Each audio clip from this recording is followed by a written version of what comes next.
হঠাৎই সাইরেনের শব্দে কেঁপে ওঠে লাহোরের ওয়ালটন রোড এলাকা। এরপর শোনা যায় একাধিক বিস্ফোরণ।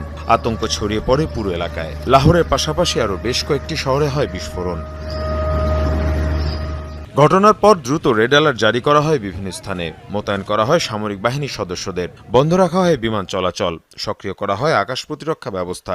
পাকিস্তান আইএসপিআর জানায়, দেশজুড়ে ড্রোন হামলা চালিয়েছে ভারত। গুজরানওয়ালা, চকওয়াল, আত্তাক, রাওয়ালপিন্ডি, মিয়াওয়ালি এবং করাচি লক্ষ্য করে এসব ড্রোন ছোড়া হয়। সকাল 10:15টার দিকে আমার বাড়িতে বিস্ফোরণ হয়। এতে আমার বাড়ির ছাদ ধসে পড়ে। জ্যামারের মাধ্যমে এবং এয়ার ডিফেন্স সিস্টেম ব্যবহার করে ধ্বংস করা হয় বেশ কিছু ড্রোন। এছাড়াও কয়েকটি ড্রোনের বিস্ফোরণে সামরিক বেসামরিক বেশ কয়েকজন হতাহত হয়েছে বলেও জানানো হয়। ভারত আবারও আমাদের ভূখণ্ডে হামলা চালিয়েছে। বিভিন্ন স্থানে তারা হ্যারপ ড্রোন দিয়ে হামলার চেষ্টা চালিয়েছে, তবে আমরা তা প্রতিহত করেছি। এখন পর্যন্ত 25টি ড্রোন ধ্বংস করা হয়েছে। পাকিস্তানের দাবি, ইসরায়েলি হ্যারপ ড্রোন ছোড়া হয় ভারত থেকে। নজরদারি এবং হামলা দু কাজে ব্যবহৃত হয় এই ড্রোন। এসব হামলায় তোলপাড় শুরু হয়েছে পাকিস্তান জুড়ে। 40 से 50 इनके हमने भारतीय फौजी हलाक किए हैं।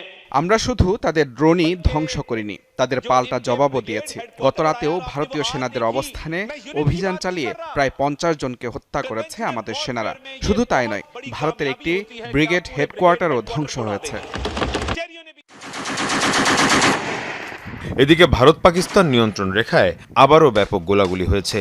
এতে নিহত হয়েছেন এক ভারতীয় সেনা। মীর মুশফিকা হাসান, যমুনা নিউজ।